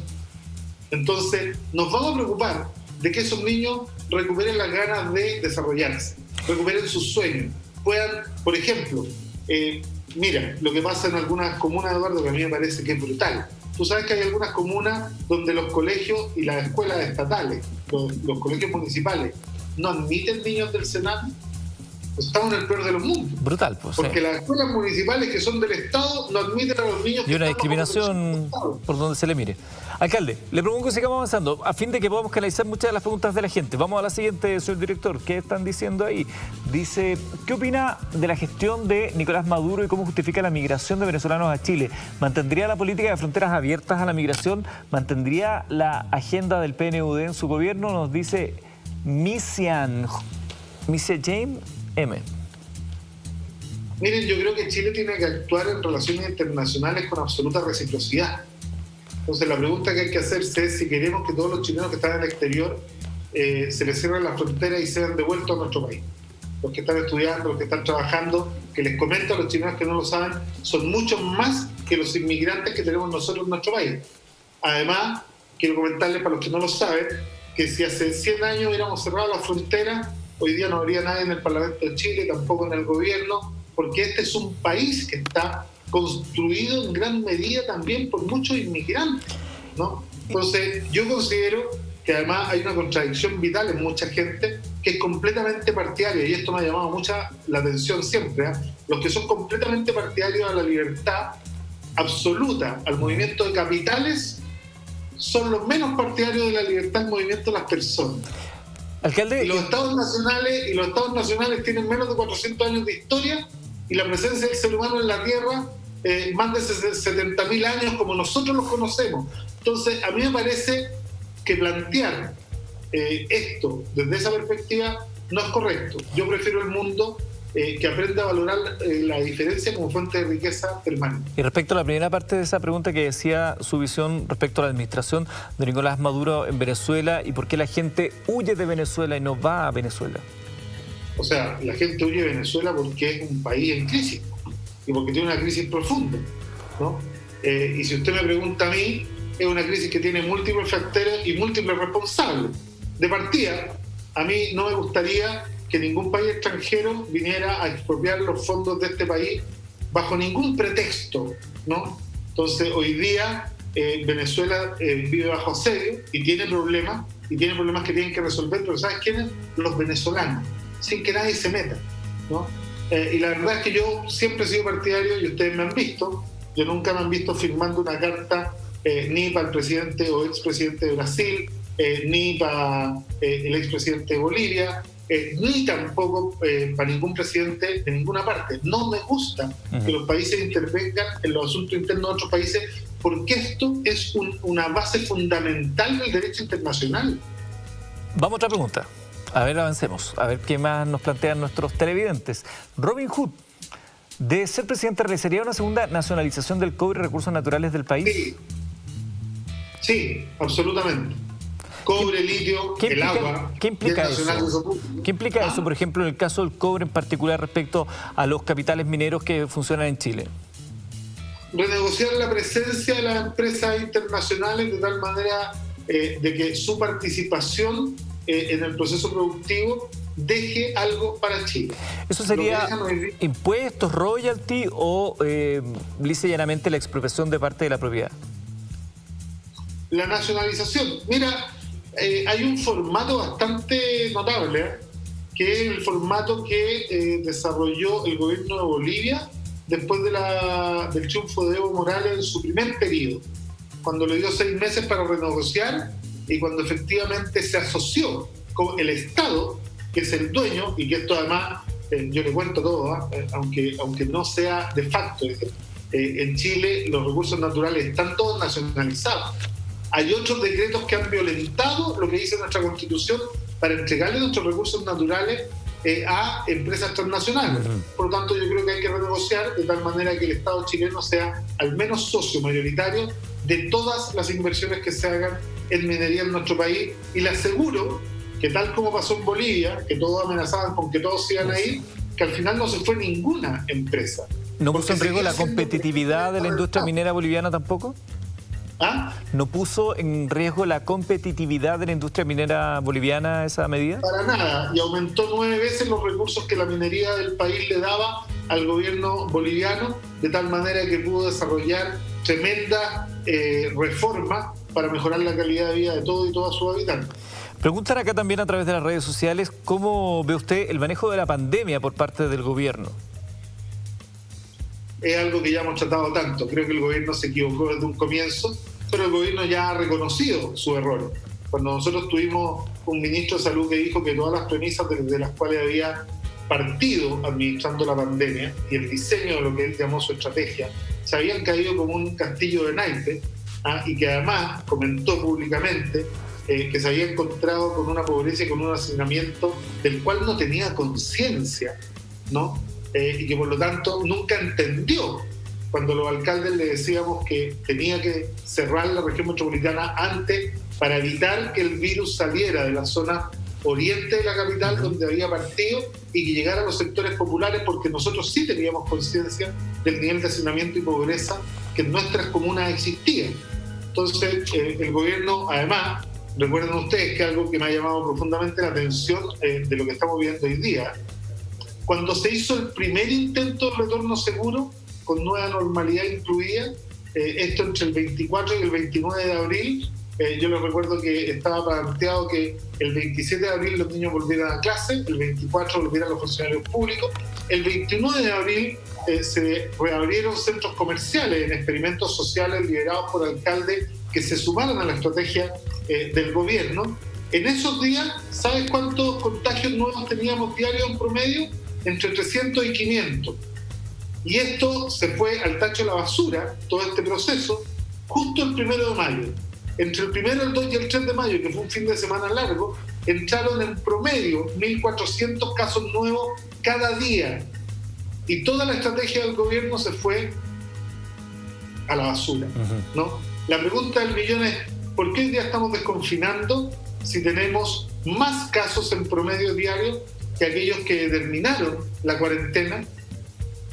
Entonces, yo creo que ahí se están apresurando, hay una urgencia que nos puede llevar a un rebrote. Además, a mí me ha sorprendido mucho que el ministro de Salud actual, que el 19 de abril dijo que él estaba de acuerdo con la reapertura de los centros comerciales, haya declarado hace 3 días que lo más probable es que haya un rebrote. Si está convencido que lo más probable es que haya un rebrote, yo creo que la decisión debería haber sido otra. Alcalde, me gustaría que el regreso de la pausa que vamos a hacer ahora, ya son las 11 de la noche con 15 minutos, habláramos del modelo económico. Cuando se habla de un nuevo modelo económico, un nuevo modelo para generar sociedad, ¿de qué hablamos realmente? Me gustaría conocer su punto de vista. Antes, ¿no puedo irme a la pausa? Por favor, póngame el tuit, señor director, que que siempre le pegan palo al invitado, pero yo quiero leer esto porque a mí a veces me sorprenden gratamente. Dice, insultante que este indecente esté en posición de hacer las mismas preguntas estúpidas de todos los animadores vendidos a la AFP. Fuente un miserable, facho pobre que cuida su cagada de trabajo a costa de lamer bota y meterse la objetividad en el bolsillo por lucas. José Miguel, yo te quiero decir que tiene el hashtag NoMásFP, José Miguel, con mucho cariño. Uno no es el mejor cuando aplaude lo que tú dices, ni eres el peor cuando preguntas lo que la gente quiere también que uno le pregunte. Si tú quieres que yo me pare frente al alcalde y le pregunte lo que tú quieras, bueno, te invito a que vengas acá, te sientes acá y trates de hacer mi pega. Pero tienes que entender que uno tiene que plantearse múltiples perspectivas. Entonces, ese nivel de odiosidad en redes sociales yo creo que no nos ayuda mucho. Pero igual te quiero saludar. Eduardo, quiero hacer un llamado, sobre todo a la gente que nos está mirando.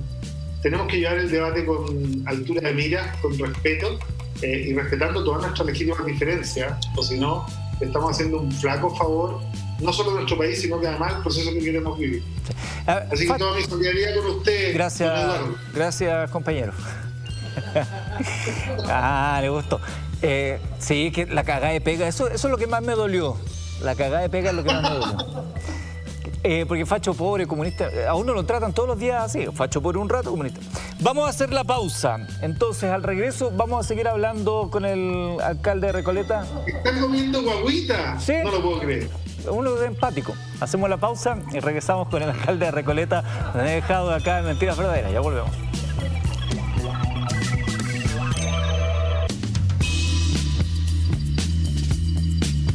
Recoleta, Daniel Jadwe, con quien estamos hablando de propuestas, de actualidad, de política. Y yo le estaba planteando antes el tema del manejo de la pandemia, de las respuestas que se han dado. Va quedando la sensación, alcalde, que las respuestas son lentas. Hay muchas de las preguntas que nos llegan a través del Twitter, con el hashtag, que es trending topic, entre paréntesis, Jadwe responde MB, con preguntas al respecto. Pero antes también esto tiene que ser justo. Yo me tuve que comer una más o menos importante antes de la pausa. Le quiero mostrar hay uno que le llega a usted. Dice Raúl Pollo, dice, este idiota... Espero que no sea yo esta vez, debe estar hablando que soluciona todo hasta el mal de ojo. Como buen comunista habla lindo, pero de soluciones en ninguna parte del mundo tienen. Pura pobreza y dictadura. Raúl Pollo 5. Por favor, estimados tuiteros, con respeto se puede plantear lo mismo. Podría haber dicho, señor, ¿cuáles son las propuestas que usted da? Porque a mi parecer de ningún lugar del planeta estas han tenido asidero. ¿Qué puedo decir? En Recoleta la gente creo que piensa un poco distinto. Farmacia popular, óptica popular, librería popular, universidad abierta, inmobiliaria popular, licencia a conducir para los cuartos medios, salud en el barrio, municipio en el barrio, no hablan precisamente de una gestión que no haya sido capaz de dar soluciones concretas, muy por el contrario. Hemos dado soluciones que seguramente a los que les gusta Don Pollo nunca pudieron implementar en 25 años. Entonces yo me siento muy tranquilo, ¿no? Y efectivamente creo que ese no es un lenguaje para poder ni siquiera considerar. Oiga, Daniel, usted ha dicho acá que actualmente es alcalde y va a la reelección por Recoleta. Si eventualmente no ganara la reelección, ¿le vendría a su candidatura la Gran Mañalich? ¿Ese castillo de naipes se derrumbaría? Esa es una decisión que no creo que estén concatenadas, no creo que estén relacionadas. Ahora, déjame decirle que no veo muchas posibilidades de que nos vaya mal en Recoleta. ¿Quién es el rival a vencer en Recoleta? Todavía no hay. O sea, y eso da una señal, da una señal. Al menos hasta el día de hoy no se ven candidatos de nuestra oposición, porque este es un gobierno que nace como nueva mayoría y por lo tanto, más allá de quienes conforman hoy día, hemos seguido funcionando con esta unidad social y política amplia que nos parece que es lo más cuerdo, con un concejal de C, Ernesto Moreno, con un concejal socialista, Fernando Pacheco, con 4 concejales comunistas, y hemos desarrollado una gestión tremendamente democrática, participativa, y al menos en la oposición de derecha no se ven nombres corriendo. Llama la atención que Daniel Jadwe, Joaquín Lavín, el alcalde de la Florida, que también manifestó su interés, Rodolfo Carter, de poderse postular a la presidencia de la República, pese a que el establishment político no pesca mucho a los alcaldes, hay que decirlo, suelen mirarlo así con cierto desdén y a la última hora como que les preguntan cosas, son los que la gente ha posicionado ahí en primeros lugares. Es interesante eso. ¿Qué le parece lo del alcalde Carter? Legítimo. No tengo muchas más opiniones sobre la opción de Carter. El alcalde... Creo que cualquier ciudadano de cualquier militancia tiene derecho, porque aquí quien elige y quien debe elegir es la ciudadanía. Sí, claro. El alcalde Lavín dijo que sería bueno que el próximo presidente fuera un alcalde. Yo creo que él se refiere a que efectivamente la gente reconoce en los alcaldes una cercanía mayor con sus necesidades, con sus dolores, con su angustia. Y esto lo confronta, ¿no? Con un, entre comillas, gobierno absolutamente indolente, que no tiene conciencia, y lo han dicho varios, y se les nota todos los días, de la realidad ni de la dimensión de la crisis que vive la familia chilena. Eso se ve bastante menos en los alcaldes, pero yo tampoco creo que haya un solo cuerpo de alcaldes. No todos los alcaldes salieron a hacer experimentos sociales con la salud y la vida de las personas. No todos los alcaldes nos fuimos a meter con periodistas y con medios de comunicación a residencias sanitarias como viviendo un reality, y yo creo que fue muy de mal gusto. Entonces, efectivamente, yo tampoco creo que todos los alcaldes estén igualmente bien evaluados, ¿no? Yo creo que hay alcaldes de todos los sectores bien evaluados y algunos mal evaluados. Pero efectivamente, creo que esto de plantearse, entre comillas, con una condición corporativa... Claro, que solo el hecho de ser alcalde valide, claro. No funciona mucho, ¿eh? De hecho, hay alcaldes que estuvieron siempre con la estrategia del gobierno y otros que estuvimos en contra de la estrategia del gobierno. Vamos a las redes sociales, vamos a las preguntas, a ver qué están diciendo ahí. Dice Raúl Muñoz, en una eventual presidencia, ¿cuáles serían sus 3 primeros cambios al sistema actual? El tema del reconocimiento constitucional al pueblo mapuche, ¿ya? El sistema de pensiones y la recuperación de los recursos naturales. Y no puedo dejar pasar un cuarto que para mí es fundamental, que es el reconocimiento constitucional del trabajo doméstico y de las cuidadoras, y efectivamente con un pago a costa del erario nacional. Un pago para las cuidadoras y gente que trabaja en casa. O sea, para el trabajo doméstico. Correcto. Porque no para la dueña de casa. Yo te aseguro que si el trabajo doméstico se pagara, los hombres lo estarían haciendo hace como 500 años. Y además, no habría ninguna mujer que tuviera que tolerar un maltratador. Capaz que lo acapararíamos nosotros ahora. ¿Ah? Si se pagara, capaz que los hombres lo terminaríamos acaparando, como somos. Pero es que yo creo que el tema, y aquí quizá una diferencia, un matiz con algunos sectores del feminismo, que ellos hace mucho tiempo llevan tratando de que el trabajo no reconocido se redistribuya de mejor manera en la sociedad, en igualdad de condiciones entre los géneros. Yo prefiero que la pelea sea otra. Peleemos porque todos los trabajos sean reconocidos.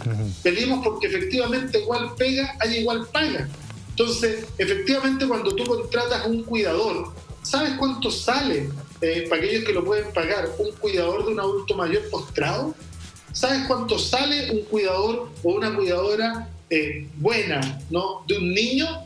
¿Cuánto sale el trabajo doméstico que permite que cada uno de los chilenos y chilenas que están en el, entre comillas, mercado laboral llegue a la hora a su trabajo con desayuno, con ropa limpia y que pueda llegar a su casa? Bueno, ese trabajo que en esta sociedad está invisibilizado y que no es reconocido, nos podría permitir construir una sociedad modestamente acomodada en donde nadie tuviera que sufrir pobreza a pesar de trabajar todo el día como esclavo. Alcalde, el cambios de gabinete se han suscitado y se han estado viendo frecuentemente en esta administración. ¿A qué obedecen? ¿Son buenos? ¿Son malos? ¿Falta un cambio más desde arriba? ¿Y el rol del famoso segundo piso? Mira, me dio la tentación de citar al expresidente, o sea, al presidente Piñera cuando era oposición. ¿Ya? Cuando hizo un cambio de gabinete no servía para mejorar la calidad de vida de la gente, no servía para nada. Yo creo que este cambio de gabinete tiene que ver con otras cosas. El presidente ya no tiene programa, ya no tiene relato, ya no tiene gobierno y tampoco tiene coalición. y tenía un problema serio, ¿no? Efectivamente, tenía una coalición en donde sus dos principales partidos, sus principales figuras, se agarraban del moño todos los días por la prensa. Entonces, ¿qué hizo el presidente para tratar de, entre comillas, dar una imagen de mayor gobernabilidad? Metió al gobierno a todos los que estaban peleando todos los días por la prensa y los cayó. Él mismo lo dijo. El senador Alamán tenía muchas diferencias con el diputado Desbordes, pero le puedo asegurar que el ministro Alamán no tiene ninguna diferencia con el ministro Desbordes. Y se acabaron las peleas de la coalición, ¿no? Entonces, incorpora a De Giolio, incorpora a Víctor Pérez, además dando una señal de un viraje a la extrema derecha dentro de la coalición. Y yo quiero recordarle además que esto es lo mismo que pasó en el Piñera 1, cuando la UDI le dio el golpe de Estado y lo amenazó con que si no cambiaba el gabinete se pasaban a la oposición, con estas palabras, que fue el minuto cuando entró Andrés Chadwick y Longueira a Interior y Economía. Entonces, esto no es primera vez, y yo confío plenamente en el presidente Piñera. Solo Piñera es capaz de superar a Piñera, y si en su primer mandato él llevó a la derecha su peor derrota electoral de la historia, y dejó a su coalición completamente dividida, hecha triza, con 3 candidatos presidenciales en 3 meses, le puedo asegurar que esta vez lo va a hacer aún peor. Dígame si está de acuerdo. Y que la responsabilidad está en la oposición, que si es capaz de unirse con un programa de transformaciones de verdad, con generosidad, sin veto, nosotros podemos darle gobernabilidad y un proceso y un futuro lleno de paz social, porque a diferencia de ello podemos gobernar para todos y todas. Mire qué diferencia. En la farmacia popular a nadie se le pide carnet de militante para comprar. En la librería popular pueden venir la gente de Las Condes a comprar a Recoleta. En la universidad abierta tenemos un 22% de estudiantes, de los 40.000 estudiantes que tuvimos el año pasado, gratuitos, con trabajo voluntario, que son de Recoleta, y el 78% vienen de Santiago, de Providencia, porque creemos que podemos gobernar mucho mejor que ellos para todos los chilenos. Oiga, alcalde, dígame qué opina de esta proposición que he escuchado más de una oportunidad en los debates. Jadwe por la izquierda. Esto es como una alineación en el fútbol, ¿eh? Jadwe por la izquierda, Kast por la derecha, en un país que tiende a votar por el centro. ¿Quién aparece al centro? Eventualmente Joaquín Lavín. ¿Siente usted que el proyecto que podría usted encabezar representa a un extremo situado a la izquierda de Chile? Yo creo que Lavín se parece harto más a Kast que a alguien de centro. Cuando uno mira la historia de Lavín, cuando uno lee La Revolución Silenciosa, cuando uno recuerda su pasado como editor del Mercurio en tiempos de dictadura, cuando el Mercurio se dedicaba a encubrir a los crímenes de la dictadura, la verdad es que uno... Ya, pero el último modelo Lavín es más moderado. Mire, déjeme decirle que siento que aquí caricaturas de dónde está cada uno, los extremos. Yo creo que el programa de Recoleta, por ejemplo, no tiene nada extremista. Le ha hecho sentido hasta incluso alcaldes de la UDI. Es más, yo tuve como una socia, ¿no? Alguien que acaba de renunciar a una alcaldía para irse al Parlamento, y que era la encargada territorial de José Antonio Kast, que fue vicepresidenta de la Asociación Chilena de Farmacias Populares, la exalcaldesa San Bernardo. No era Fernando. Entonces, cuando las ideas de un sector, ¿no?, que parecieran ser extremas, terminan seduciendo a sus oponentes más radicales, parece que no están tan equivocados. Entonces, cuando uno mira que hay un Chile que empieza a soñar un país completo distinto, donde quepan todos, donde efectivamente todas las comunas valgan lo mismo, donde todos los ciudadanos valgan lo mismo, donde los municipios que son los más capaces para resolver los problemas de la ciudadanía con mayor eficiencia y eficacia, ¿no?, tienen que jugar un rol distinto, uno empieza a mirar y efectivamente cree que no se trata de extremos, se trata de programas de gobierno. Alcalde. ¿No? Porque además, mire, ¿quiénes nos caricaturizan? ¿Sabe quiénes están en contra de que nosotros tengamos candidatos? Los que diseñaron el CAE, los que diseñaron el Transantiago, los que privatizaron las carreteras, los que privatizaron las sanitarias, los que estuvieron gobernando con Pinochet, los que se pusieron a disposición de un gobierno extranjero para hacer un golpe de Estado en su propio país para derrocar al propio gobierno. Oiga, alcalde, pero perdón, pero varios de esos son con los que ustedes también gobernaron, pues. ¿Ustedes gobernaron con la concertación, nueva mayoría? Pero con un programa significativamente distinto al de la concertación. El programa de la nueva mayoría logró transformaciones que en 25 años nunca hubo voluntad para hacerlo. Más, en la concertación estaban convencidos que se podía salir de la dictadura con la constitución de la dictadura, con la impunidad de la dictadura y con el modelo de la dictadura. En cambio, en la nueva mayoría se inició un proceso de discusión constitucional que este gobierno tiró por la borda y tiró a la basura, que la derecha nunca lo quiso y que algunos de adentro atornillaron al revés. Entonces, en el gobierno de la nueva mayoría se instaló la gratuidad en la educación, cosa que en el tiempo de la concertación era siquiera impensable. Imagínense que cuando nosotros discutíamos gratuidad con la educación, ellos nos entregaron el CAE, ¿no? Ellos se comprometieron a revisar todas las privatizaciones hechas en dictadura entre gallo y medianoche y terminaron privatizando hasta el perro.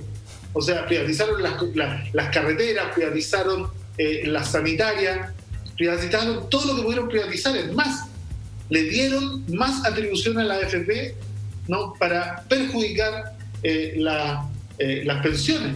¿Usted no sería partidario de nuevas concesiones en obras públicas, por ejemplo? Pero bajo condiciones muy distintas a las actuales. Bajo condiciones muy distintas a las actuales. O sea, a mí cuando llegué a Recoleta, imagínate que me dejaron una concesión de parquímetros por 41 años, casi sin ingreso para el municipio y para enriquecer con los recursos de todos los chilenos a un par de familias. Ahora, uno se pregunta si en Chile hay tanta libertad como para que, no sé, pues, Ricardo Lagos vaya, firme un contrato con las concesiones de autopista y nadie, ningún estamento diga, oiga, no sé, caballero, sabe que parece que son muchos años. ¿Nadie se opone aquí a tanto arbitrio de la autoridad? Yo creo que una de las transformaciones que Chile requiere es incorporar en la nueva Constitución más elementos de democracia directa, como son los plebiscitos, los referéndums, y además avanzar hacia un sistema semipresidencial, ¿no?, que le dé más poder en todos los niveles nacionales y subnacionales de gobierno a los cuerpos colegiados por sobre las autoridades personales. Porque efectivamente creo que las autoridades personales tienen demasiado poder en un país que es absolutamente presidencialista, y eso es uno de los cambios que la ciudadanía quiere hacer. Alcalde, hablemos del modelo. Cuando se dice un nuevo modelo, un modelo distinto que supere, usted lo ha dicho, aquellas fuerzas que quieran superar el neoliberalismo. ¿De qué se trata? ¿Qué deberíamos suponer nosotros como ciudadanos? Porque empiezan de nuevo los temores de aquellos que dicen van a volver la fijación de precios y vamos a terminar con el chanchoche. ¿De qué hablamos? Solo un pequeño minutito. El capitalismo original era mercado en todo menos en educación, salud y defensa. Esto decía el padre del capitalismo. Porque cuando uno se mete en educación, salud y defensa, termina teniendo gente que fabrica conflictos para vender su arma, otros que fabrican enfermedades para vender sus remedios, y otros que hacen de la educación un negocio y por lo tanto matan la posibilidad de competir en igualdad de condiciones. El neoliberalismo es el capitalismo sin fronteras, ¿no? Es decir, el mercado en todo y privatizamos la salud, la cultura, el deporte, ¿no? Entonces, cuando nosotros hablamos de un modelo distinto, hablamos de un modelo en donde algunas cosas esenciales para el bienestar de la ciudadanía no pueden estar dentro del mercado. Salud, mire lo que educación. dijo Macron. Mire lo que dijo Macron. Macron se acaba de convencer al calor de la pandemia de que la salud debía salir del mercado. Y Macron era un presidente liberal, ¿no? Bueno, yo creo que la salud, que la educación, que parte de la vivienda, ¿no?, debe salir del mercado, que efectivamente las empresas estratégicas y los recursos naturales, si bien pueden admitir participación, deben estar principalmente en el aparato del Estado para que los beneficios que ellos producen, ¿no?, estén para todos los chilenos. Si mira, no puede ser que en nuestro país alguien pueda ser propietario de un montón de tierra con napas subterráneas y que no tenga una gota de agua para regarlo. O sea, el agua tiene que pasar a ser un bien nacional de uso público, ¿no? Y el modelo tiene que ser en donde los recursos naturales efectivamente renten, pero además se haga bajo un desarrollo sustentable, que efectivamente tenga el proyecto al servicio de la persona humana y no que los seres humanos sean un engranaje para la economía. O sea, si usted me pregunta, hay que ponerle límite al mercado. Correcto. Ok, límite al mercado, áreas sensibles donde el Estado debería tener un rol más activo, etcétera. En lo concreto para el ciudadano, ¿qué implicaría? El otro día escuchaba un debate que decían, pero ¿qué pasa si resulta que nos cambian el modelo y no sé, ahora que estamos tan abiertos a comprar cosas en Ali, por aquí, por allá, por fuera, nos van a subir los precios porque nos van a poner tasas arancelarias, nos vamos a convertir como Argentina, donde es tan difícil comprar algo del exterior? O los sueldos se van a ver trastocados porque resulta que se van a poner bandas, o los fondos de ahorros que tengamos los va a tomar el Estado y nos van a hacer corralitos. A ver, mire, en Recoleta, lejos de que las cosas subieran de precio, las bajamos de precio todo. ¿Pero cómo? Porque el Estado fue a intervenir áreas del mercado que funcionan mal o no funcionan. Claro, si un lente como el que usted tiene puesto en el mercado puede costar entre 100.000 y 200.000 pesos, en Recoleta ese lente sale 6.500 pesos. ¿No? Y no se está regalando nada, no se regala nada, se cobra el precio que tiene el lente. Y los medicamentos tienen casi un 80% de descuento. Y los libros salen a la mitad de precio, ¿no? Entonces, efectivamente, el Estado tiene que poder ponerle límite al mercado de tal manera que los precios sean los precios justos. ¿Por qué? Porque hay dos tendencias naturales en el capitalismo: la tendencia creciente de la utilidad y la tendencia natural hacia la concentración. La tendencia creciente de la utilidad, ¿cómo se contrarresta en el capitalismo? Subiendo el valor de las cosas, que era lo que venía pasando hasta el 18 de octubre en nuestro país, sin que ninguna autoridad hiciera nada. Acuérdese el ministro que nos llamó a levantarnos una hora más tarde para ahorrarnos 100 pesos en el metro. Sí, claro. Y el otro que nos decía que teníamos que ir a las 5 de la mañana a hacer vía social a las colas de los consultorios, ¿no? Y el otro que decía, esto no prendió, cabrón. O sea, con esa falta de sensibilidad y con esto de dejar que el agua, que la luz, que la electricidad, que la comida, que el transporte, todo siga subiendo, cuando, por ejemplo, los salarios están permanentemente bajando respecto de su capacidad adquisitiva. ¿Por qué, por ejemplo, nos llevamos los salarios a UEF?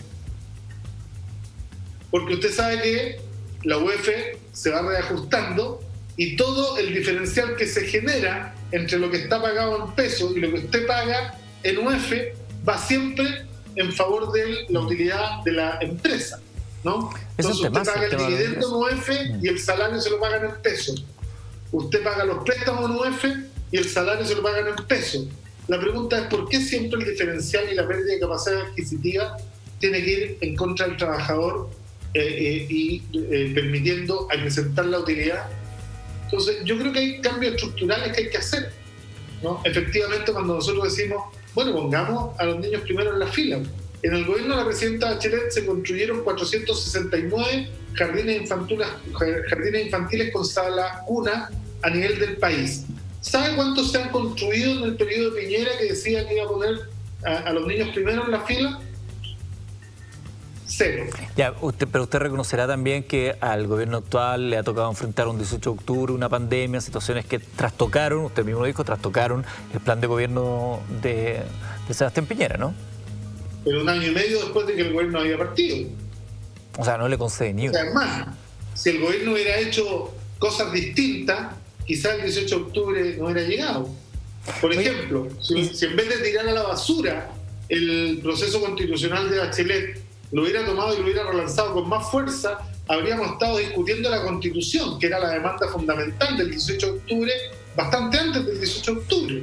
Alcalde, ¿podrá responderme en un concepto antes de la pausa? Porque al regreso me gustaría que habláramos del 18 de octubre. ¿Qué pasó el 18 de octubre en nuestro país? ¿De qué se trata todo esto? ¿Por qué para algunos es el despertar de conciencia ciudadana? Para otros es el despertar del vandalismo desatado que ha traído a mucha gente la pérdida de empleo, todo lo demás. ¿Por qué hay visiones tan equivocadas? Pero en una palabra, a ver si es que se puede. ¿Por qué los últimos 4 gobiernos se los han dividido entre Bachelet y Piñera, Bachelet y Piñera? Los que votaban por Piñera decían que el gobierno de Bachelet era muy malo, por lo tanto tenía que venir Piñera. Los que después estuvo Piñera dijeron, no, Piñera es muy malo, tenía que volver Bachelet. Y ahora, no, Bachelet fue súper mala y por lo tanto tenía que volver Piñera. ¿En una palabra?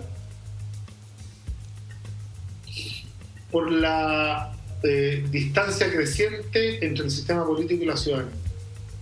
¿Eso explica esa alternancia en el poder en los últimos años? Yo creo que sí. O sea, porque efectivamente cuando la gente percibe que lo que le prometen en campaña no se le cumple en la realidad, ¿no? Y que efectivamente se hacen cosas que no están ahí, o que dentro de una misma coalición hay gallos que atornillan al revés, estos que están en la tesis siempre la diferenciación. Yo leí una carta de prominentes ex dirigentes demócratas cristianos, y aquí hago la diferencia porque la democracia cristiana en la base es completamente distinta a este tipo de dirigentes, que decían que este era el tiempo de diferenciarse, y siempre están en la tesis de diferenciarse. Entonces, cuando son gobiernos se comportan como si fueran oposición, y cuando son oposición... Le preguntaba por lo del... Candidato a la reelección de alcalde primero, ¿eh? ¿Cómo? Alcalde de Recoleta, miembro candidato a la reelección. Muy bien, sí, muy bien. Y luego, posteriormente, si la gente lo decide, como ha dicho, y hay un proyecto, ahí estará en la papeleta, como decía Marco Enrique Miami, en la papeleta.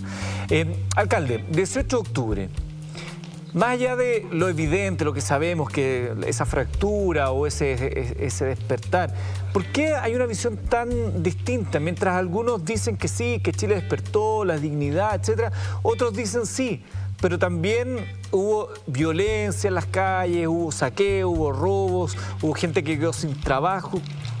¿Cómo pueden haber miradas disímiles o todo eso pasó al mismo tiempo? No, todo eso pasó. Si efectivamente yo creo que cada uno pone el énfasis en lo que quiere resaltar. Hay algunos que prefieren resaltar el 0,01% de expresiones violentas y delincuenciales que no han podido controlar en 25 años tampoco.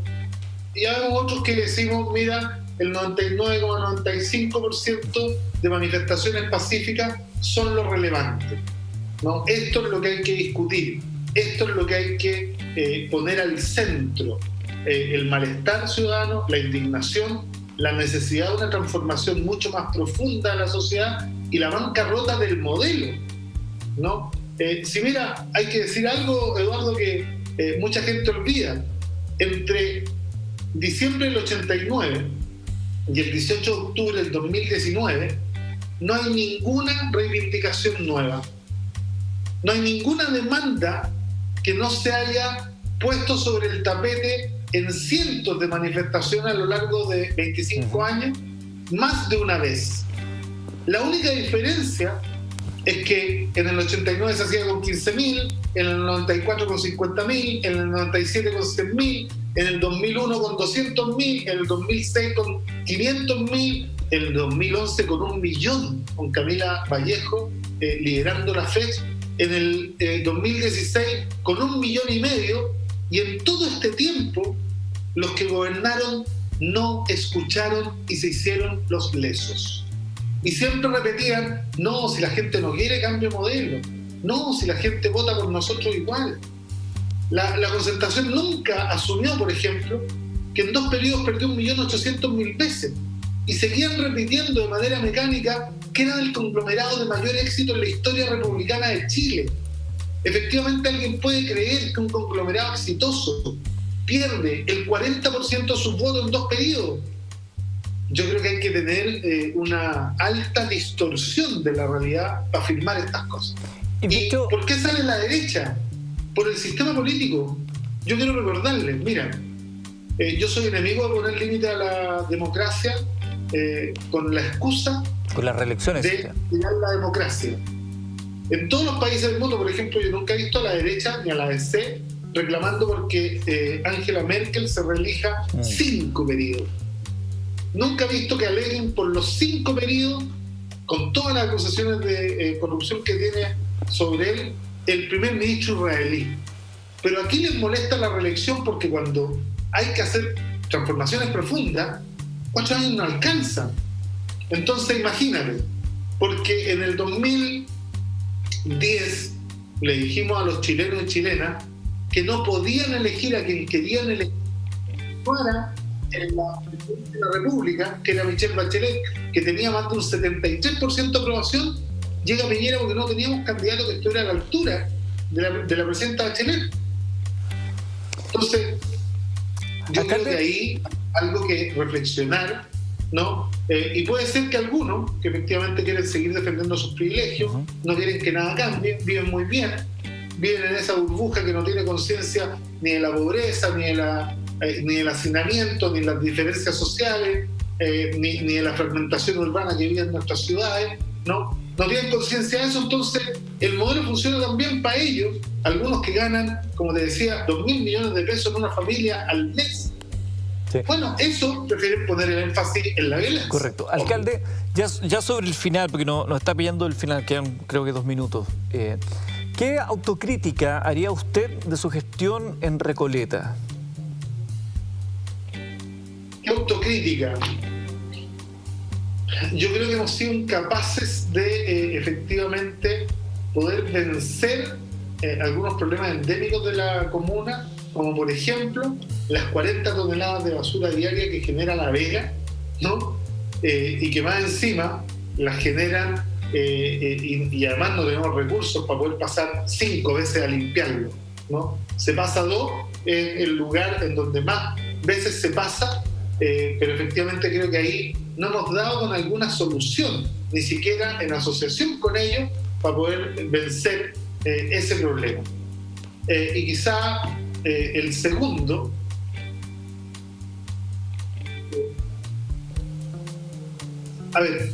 no haber construido, ¿no? Una relación más estrecha con una parte de los empresarios, porque tenemos muy buena relación con los empresarios, sobre todo los de patronato, porque además son muy conocidos y muy cercanos, ¿no? Pero hay una parte que mantiene desconfianza y que la hemos ido revirtiendo en el tiempo, pero todavía no a la velocidad que quisieran, ¿no? Todavía tienen la memoria, por ejemplo, de estos megacasos de corrupción que habían en la administración anterior a la nuestra.